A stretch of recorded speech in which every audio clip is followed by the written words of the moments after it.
Anyway, and now we turn our attention once again north to Kitchener, Ontario, Canada, and 2026 Will Eisner Hall of Fame inductee who did a jam story with the illustrious Mr. Eisner, Dave Sim, who's going to answer questions like a schmuck when his new prestige means he doesn't have to debase himself like this.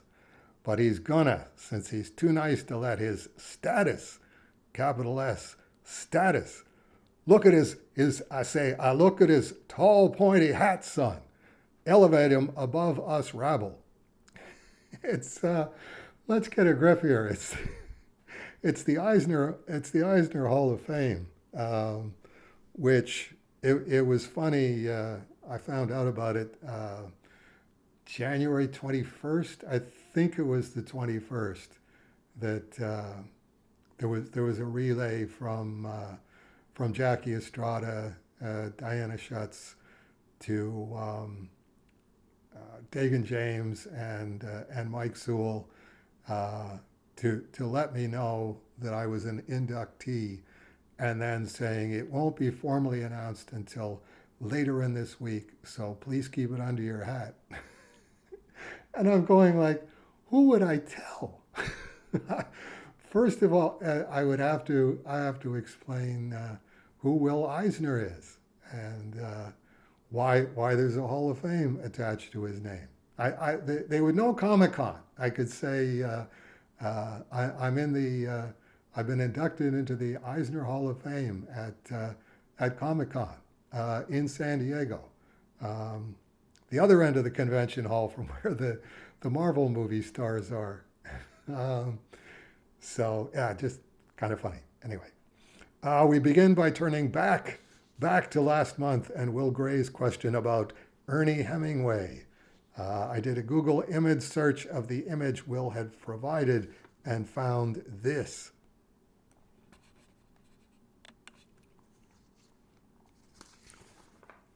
Which looks like it is from the same photo shoot as the first photo that Will sent.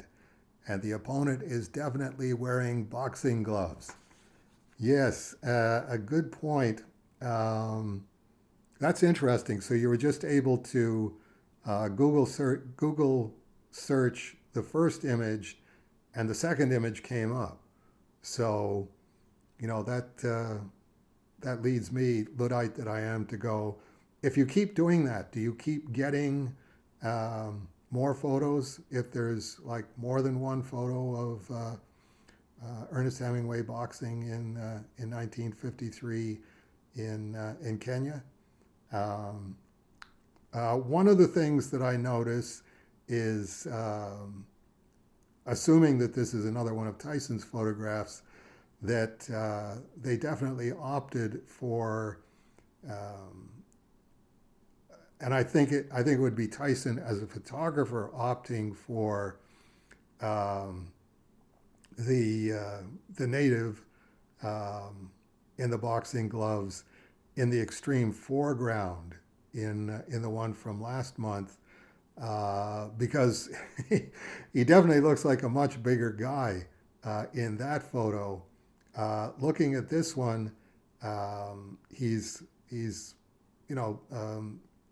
his legs are spread pretty wide, so that's taking something off of his height, but he's still going to be shorter than Ernest Hemingway. And I'm looking at the detail on the gloves, and it looks to me like they're the same gloves, which I don't know if that confirms my theory that Tyson brought gloves with him and was still staging the photo. And looking at it from that perspective, it would be very unusual for somebody in Kenya with his boxing gloves, and Ernest Hemingway, comes to Africa with his boxing gloves, and they just happen to be the same brand of glove. That again, would suggest to me that this was a staged photo, at least in that sense. But it is also crazy that this is a guy in his mid-50s, who is either actually boxing or purporting to box. And with Ernest Hemingway, you can never tell.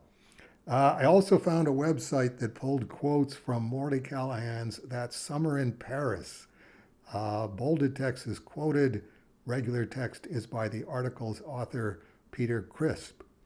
And I did think of this when Will sent the photo for last month's Please Hold with Dave Sim. I'm going, okay, where's my Morley Callahan and that chapter of That Summer in Paris.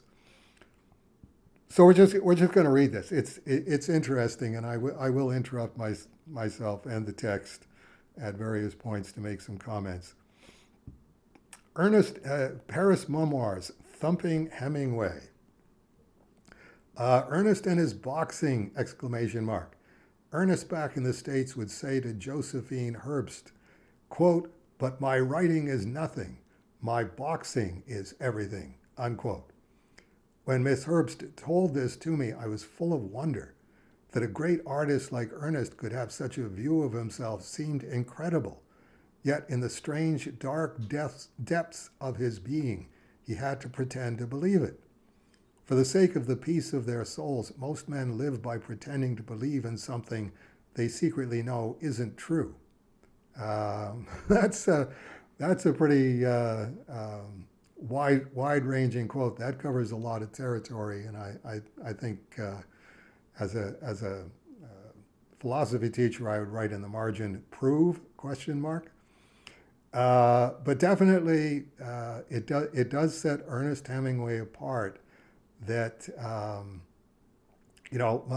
my boxing is everything, and assuming that the quote is accurate through Josephine Herbst. Once a quote is attributed to somebody else, it's the likelihood that that's exactly what that person said becomes increasingly less likely.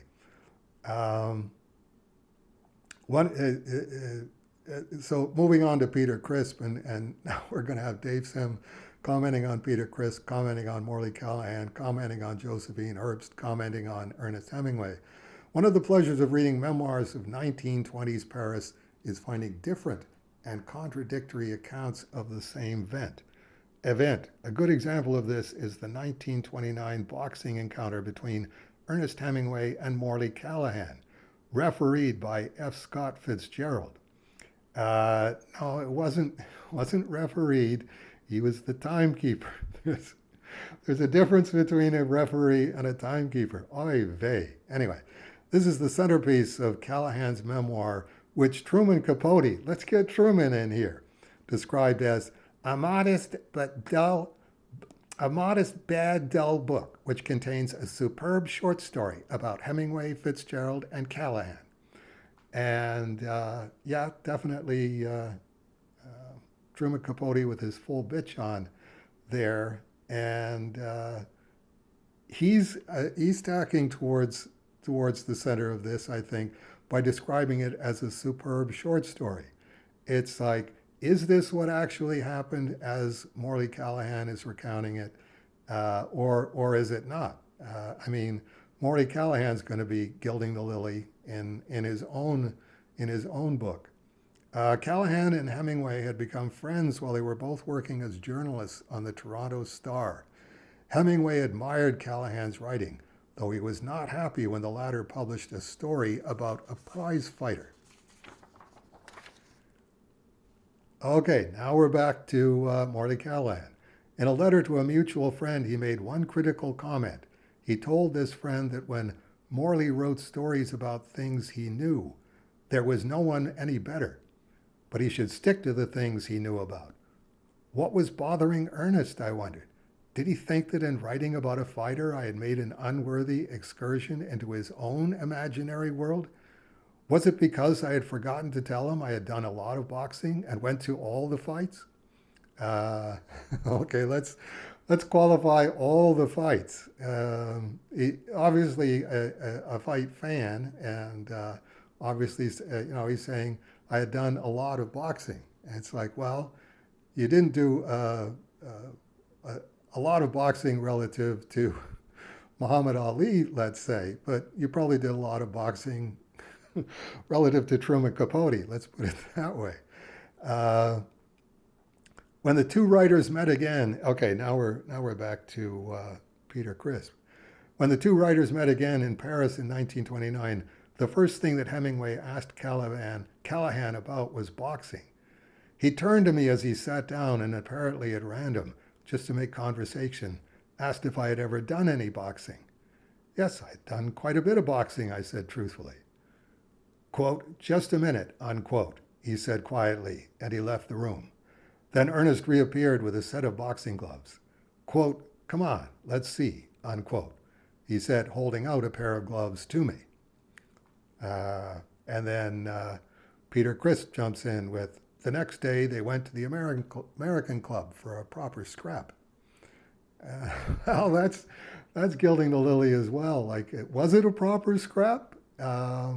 Or was it just two amateur boxers goofing around? Then back to Morley Callahan. Ernest was big and heavy, over 6 feet, and I was only 5'8". That's a big difference. That's I will call people's attention to that. That if nothing else, Morley Callahan having a sparring match with Ernest Hemingway when he's giving away at least 6 inches of height, let's say. That's you're asking for trouble. That's how. The name of the Canadian senator escapes my mind. That bought him a mess of trouble with Justin Trudeau when they had their exhibition boxing match back before Justin Trudeau became prime minister. If you're giving away height, you're giving away reach, which means if the other guy knows how to straight arm, he can do a lot of straight arm that you can't get inside of because his arms are longer than yours are. Whatever skill I had in boxing had to do with avoiding getting hit. That's good. That's a good line. That's a self-confessed amateur. Admittedly, I had a most unorthodox style, carrying my gloves far too low, counting on being fast with my hands. I soon found out that I could hit him easily. That would have been a surprise, particularly if Hemingway's like, have you ever done any boxing? Okay, I'm going to go and get the gloves. Let's see if you've done some boxing. I found I could hit him easily. It's like, okay, this is where Morley Callahan's disconnect would be kicking in, going,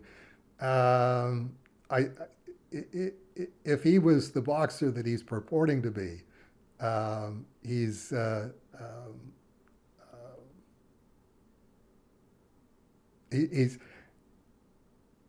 definitely having perception troubles in terms of the fact that I can hit him easily. Why do you want to do this when you're not that difficult to hit? Seeing that I was carrying my left far too low, he would half jab with his left, then try the right. But his timing was way off. I would draw him in closer by feinting a step backward, inviting him to move in with his long left, then step in and beat him to the punch with my own left. His right, coming at me correctly, was far too slow. Okay, moving on to the next page here. Come on. Page 8. All right. Catching him on the mouth or jaw. As the round progressed, I became at ease and sure of myself.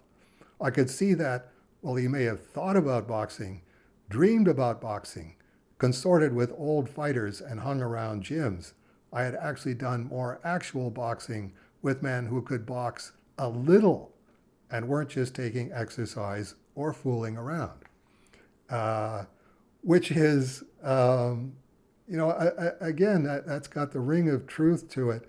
Uh, with men who could box a little. He's not saying, yeah, I boxed with a lot more fighters than Ernest Hemingway ever did. It's like, he didn't box with any fighters, but he did box with guys who had boxed a little.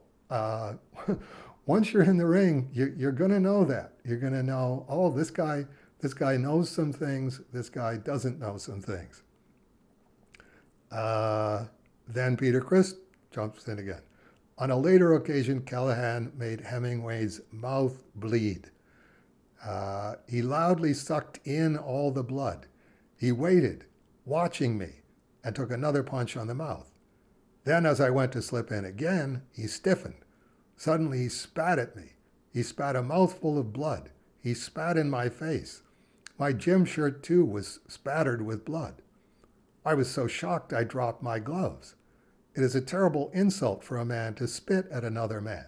It's a terrible insult for anybody to spit at anybody, but particularly a mouthful of blood. These are the sort of stories where you wonder just how many cookies short of a Happy Meal was Ernest Hemingway.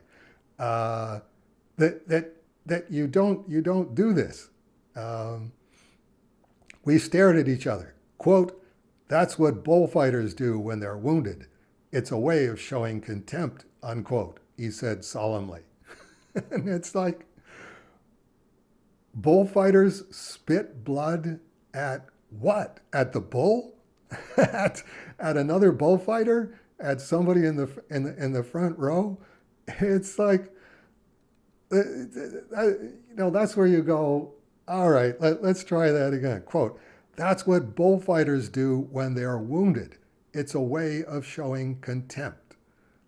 It's like, he said solemnly. And it's like, Chris doesn't say anything about this. All right, I got a prayer time right now. I'll be back and we'll pick up from there. I have to say, and I remember this from my Hemingway research, that there's an otherworldly quality about Ernest Hemingway, whoever he actually was, whatever actually inhabited him, that he could get away with something like that. I mean, not just the fact of spitting a mouthful of blood at a guy that you're boxing with, and the fact that he would do these things, and it's like, okay, how do you even react to that?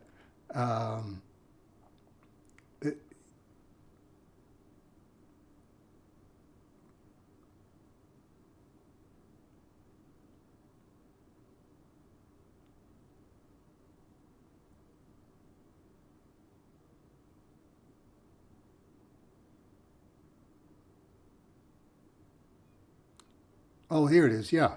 I was so shocked I dropped my gloves. It's like, well, that's not really an appropriate reaction, but it is. You are going to have an otherworldly reaction to an otherworldly event, another otherworldly choice. Dropping your gloves, it's like, okay, you already have a face full of blood, and your shirt is soaked with blood because this guy spit his blood at you when you're just having a boxing match, and I would imagine in retrospect, Callahan went, I should have just like plowed right into him. Like, okay, I've proved that I can hit you and you can't hit me. On a percentage basis, I'm getting in more licks than you are. Now let's escalate this. And it's like, okay, now instead of a mouthful of blood, I'm going to give you a broken nose. And it doesn't happen. Not only does it not happen, but even over the course of like the next 30 years, the next 40 years, recounting it, Nobody says that's what bullfighters do when they're wounded. It's a way of showing contempt. Uh, let let's just go find a random bullfighter somewhere and say, "Excuse me, if you're wounded, do you spit blood, and who do you spit the blood at?" I think the bullfighter would look at you rather archly, if nothing else, as if, "What in the hell are you talking about? You don't spit blood." So anyway, okay. In Paris, Callahan also got to know F. Scott Fitzgerald, whose behavior was even more bizarre than Hemingway's. At their first meeting, Fitzgerald talked about a number of writers he admired, none of whom impressed Callahan. Okay, back to Callahan. He smiled sweetly, his head on one side again as he considered some grave problem. Then, half to himself, quote, "Who does impress you, Morley?" Unquote. My face began to burn. Before I could speak, stand up, make the necessary polite little remarks, Scott himself stood up slowly. Quote, "Would this impress you, Morley?" Unquote, he asked sweetly. Suddenly he got down on his knees, put his head on the floor, and tried to stand on his head. One leg came up, and he tried to get the other one up and maintain his balance. Then he lost his balance and sprawled flat on his face. It's well, there you go. That's a different kind of otherworldly. Um, if you're talking about writers, then let's talk about writers. If you want to prove that you can stand on your head and make that the way of settling a discussion about writers, that's just bizarre. Uh, okay, then back to Crisp. Fitzgerald was impressed by tales of Hemingway's boxing. Back to Callahan. Scott began to repeat to me the story about Hemingway jumping into the ring and knocking out the middleweight champion of France. He told it as if he were letting me in on something, and he sounded a little awed. I could hardly conceal my exasperation. Quote, "Do you really think Ernest is that good?" Unquote, I asked. With a judicial air, he pondered. Quote, "Ernest is probably not good enough to be the heavyweight champion," unquote, he said gravely. Quote, "But I would say that he is about as good as young Stribling," unquote. Young Stribling was a famous first-class light heavyweight who was so good he was forced to fight heavyweights. Quote, "Look, Scott," unquote, I said to him. Quote, "Ernest is an amateur. I'm an amateur. All this talk is ridiculous, but we do have fun," unquote. Not convinced at all, he shook his head. But then at last he said it, what he had been wanting to say for weeks. Quote, "Could I come along with you sometime?" Unquote. And it's like, there you go again. That's Scott Fitzgerald's hero worship of Hemingway, where whatever Hemingway said and whatever Hemingway did and whatever Hemingway said he did was just taken completely as gospel. It's, Fitzgerald wasn't a boxer. Fitzgerald was as far from a boxer as you could possibly get. But he's having a conversation with a guy who is an amateur boxer about another amateur boxer, and just flat out saying Hemingway jumping into the ring and knocking out the middleweight champion of France.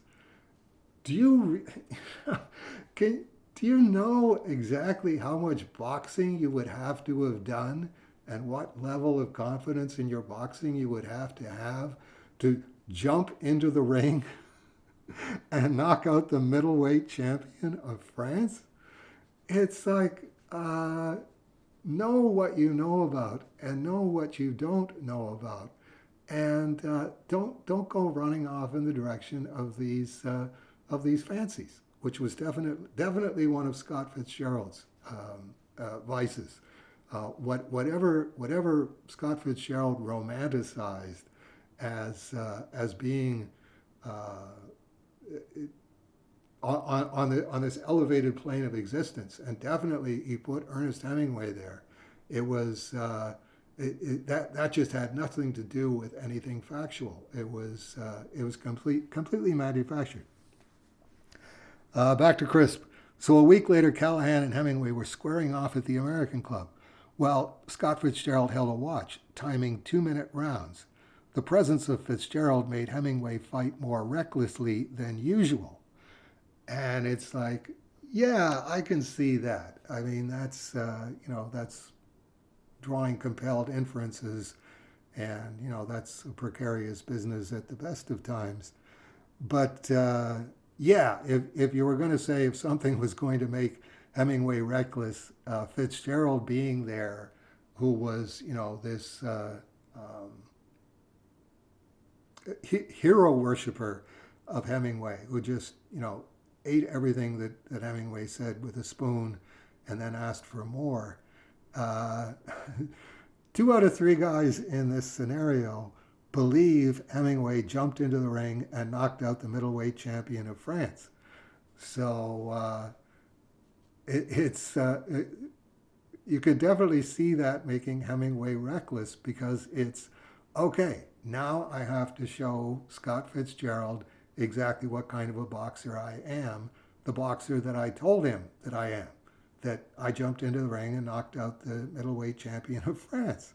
And this is just a 5'8" sort of pudgy Canadian writer from the Toronto Star. Okay, back to Callahan. Ernest got careless. He came in too fast, his left down, and he got smacked on the mouth. His lip began to bleed. Out of the corner of his eye, he may have seen the shocked expression on Scott's face. He came lunging in, swinging more recklessly. Ernest, wiping the blood from his mouth with his glove, probably made careless with exasperation and embarrassment from having Scott there, came leaping in at me. Stepping in, I beat him to the punch. The timing may have been just right. That's definitely a boxing perception. It's the same thing with the sweet spot in baseball, where there's hitting a home run, and then there's that time where it's just like so completely effortless. It's no, this was the stars in alignment. My grandfather hit that whole home run. Stepping in, I beat him to the punch. The timing may have been just right. I caught him on the jaw. Spinning around, he went down, sprawled out on his back. Shaking his head a little to clear it, he rested a moment on his back. As he rose slowly, I expected him to curse, then laugh. Yeah, I mean, in that situation, it's like, okay, whatever we've been building towards here, well, we arrived at it. And when I came out on the other side of it, I was flat on my back. Quote, "Oh my God," unquote, Scott said suddenly. When I looked at him alarmed, he was shaking his head helplessly. Quote, "I let the round go 4 minutes," unquote, he said. And it's like, okay, well, let's finish the anecdote first. Quote, "Christ," unquote, Ernest yelled. He got up. Quote, "All right, Scott," unquote, Ernest said savagely. Quote, "If you want to see me getting the shit knocked out of me, just say so. Only don't say you made a mistake," unquote. And he stopped off to the shower room to wipe the blood from his mouth. And it's like, oh boy, how many times have I read those passages and gone, wait a minute, run that by me again. I don't know if this is accurate. I mean, Callahan's a writer. He's put it in quotation marks. So he's saying that this is actually what was said. My perception is that it's Fitzgerald going, this is impossible. Morley Callahan just knocked Ernest Hemingway to the canvas. First of all, bloodied him up a little bit, and then actually decked him, which, you've never been there when somebody actually decks somebody else, which I'm pretty sure Scott Fitzgerald never had been. It's a jaw-dropping moment, but at odds with Scott Fitzgerald's hero worship. So it's there has to be a reason for this, and it's like that. I think was when this is when he gets inside of Ernest Hemingway's otherworldliness and goes, "Oh my God! I let the round go 4 minutes." He thinks he's covering for Ernest Hemingway. This is why Ernest Hemingway ended up on his back, was because Scott Fitzgerald let the round run 4 minutes. If it had just run 2 minutes, that wouldn't have happened. And it's like, wait a minute, wait a minute. Okay. All right, Scott, if you want to see me getting the shit knocked out of me, just say so. Only don't say you made a mistake. And it's like, okay. F. Scott Fitzgerald, world's #1 Ernest Hemingway fanboy, and he's going to let the round go 4 minutes so that Ernest Hemingway gets the shit kicked out of him. It's like, this is definitely overwhelming, overlapping misperceptions. That's Callahan's own version of the fight. Yes, let's definitely bear this in mind, that it is Callahan's version, and it's probably at variance with what actually happened. Where it's at variance and to what extent it's at variance, no way of telling at the time or since. But I have to say, I've pointed out where Callahan said something where I go, well, there you go. That I think is authentic. Whereas Ernest Hemingway and Scott Fitzgerald are both off in this fantasy land where Ernest Hemingway jumped into the ring and knocked out the middleweight champion of France. It's like, how could anybody possibly believe that? How could anybody possibly tell someone that they did that? Morley was babbling quietly. Bob had taken him to see Joyce, and his new novel was almost finished. But he was especially pleased to have boxed with Hemingway and to have either knocked the great man out or given him a nosebleed. It wasn't clear which. Well, it didn't say that it knocked him out. It knocked him down. That's a different thing in boxing. There's a knockout where the person is unconscious, and there's a knockdown where he's flat on his back or flat on his stomach.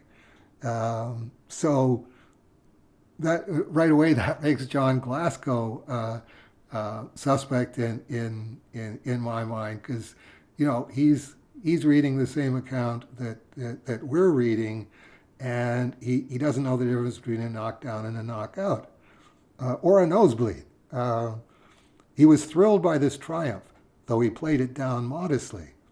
In his quiet way, he was able to invest the experience with a certain mystical quality. It was clear it was a major event.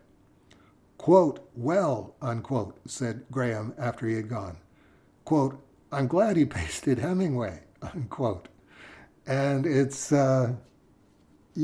we agreed it was peculiarly fitting that the master,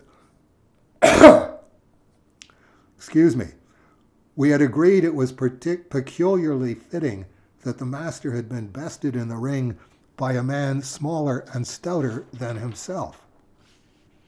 John Glasgow, Memoirs of Montparnasse.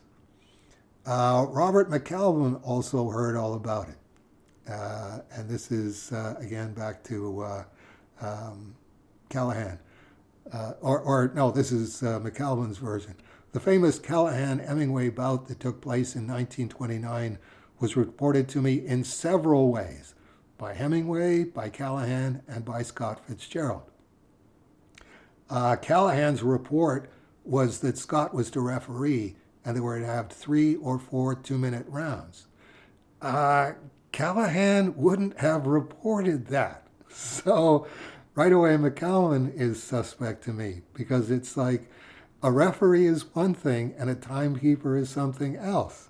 You wouldn't you wouldn't take somebody who had never boxed and probably had never even watched a boxing match, get into a ring with even two amateur boxers and referee them.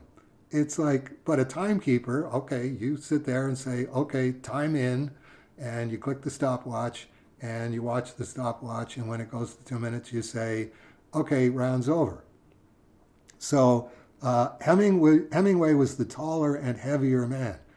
Callahan actually was short and inclined to a look of flabbiness and rotundity.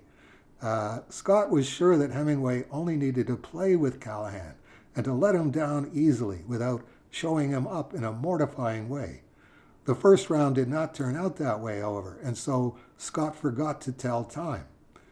Well, that's Scott's story again. I have to say, from the first time that I read it and reread it and reread it and reread it, on first reading, I went, no, knowing Scott Fitzgerald, I think this is a cover story.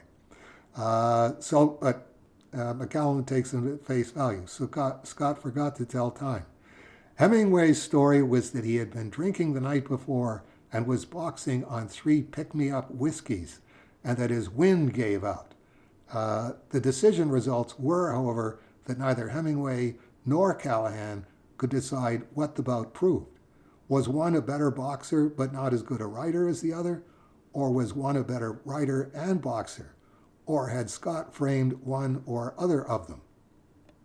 I don't think that's, all deference to Robert McCallum, I don't think that has anything to do with the story. I think that's, an after-the-fact cover story that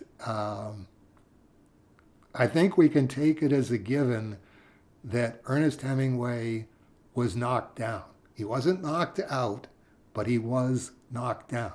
You can't pretend and tell people the story after the fact and say, no, it didn't end with me on my back. No, it ended with you on your back. But, he was boxing on 3 pick-me-up whiskeys. And it's like, no sane person would get into a boxing match with somebody and go, I think I'll have 3 pick-me-up whiskeys first. It's like, that's crazy. It's like, boxing is all timing and perception. If you don't see the guy's fist coming at you, it's going to be landing in your face. What's the surest way to guarantee that that's going to happen? Having 3 highballs before you get into the ring.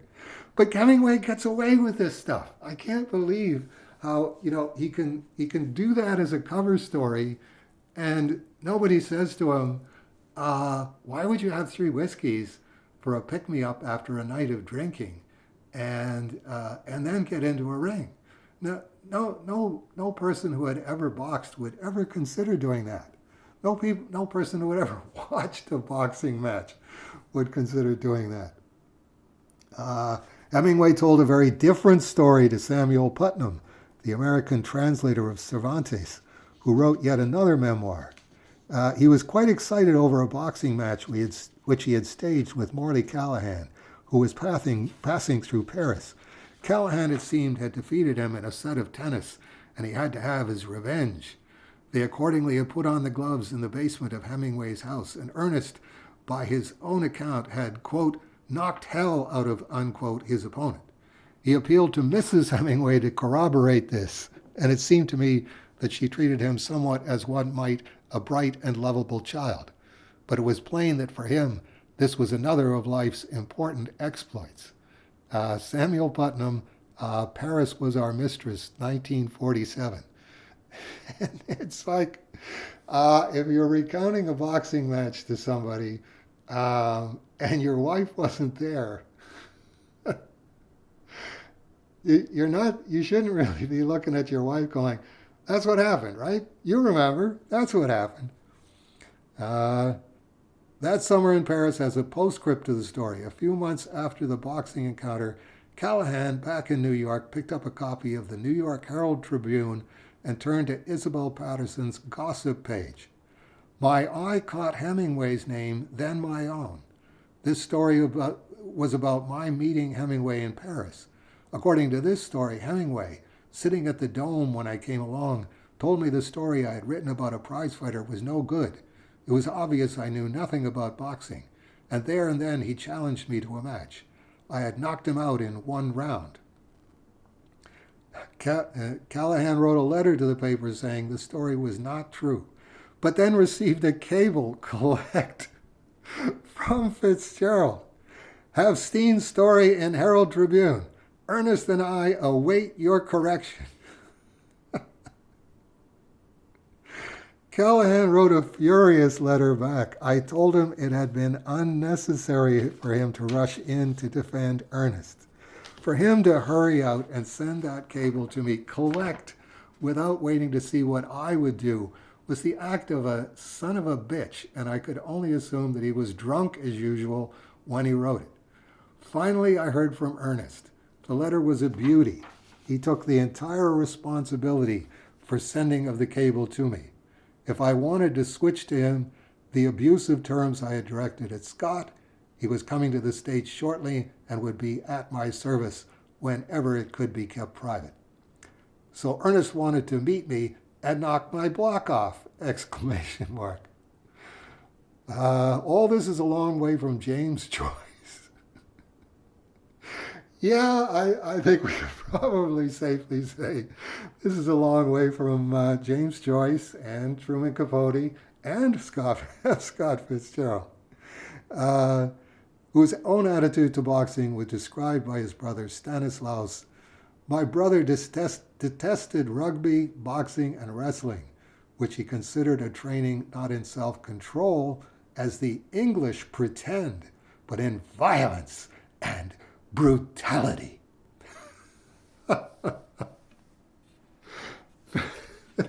Thank you for finding me all of that, Matt. It's like this was what I wanted to do last time, and it's like I'm going, no, let's deal with it on its own terms, and wherever there's a bunch of Morley Callahan somewhere in the Service Archive where all of this is covered. But there you go. That's that